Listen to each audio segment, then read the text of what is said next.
তুমি হে মাধৱ পৰম বান্ধৱ কৰিও কৃপা মোক তোমাৰ চৰণে কায় বাক্য মনে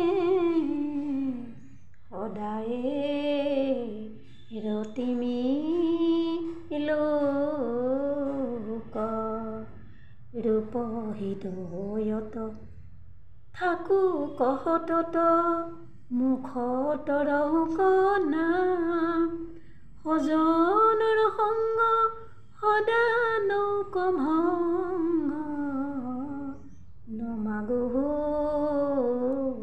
আন কাম। সংসাৰখন এখন চক্ৰ। জীৱই এই চক্ৰ পৰিভ্ৰমণ কৰিবই লাগিব। সংসাৰ চক্ৰ পৰিভ্ৰমণ কৰা অতি দুখময়। ইয়াৰ পৰা উদ্ধাৰ হোৱাৰ একমাত্ৰ পথ অচ্যুতৰ পথ, মূলতঃ আত্মসমৰ্পণ। এই পদমূলক শৰণ ল'লে মহাকালেও সংহাৰ কৰিব নোৱাৰে। ভগৱানৰ ভক্তৰ সং মোক্ষ লাভৰ প্ৰধান সহায়ক কৃষ্ণ।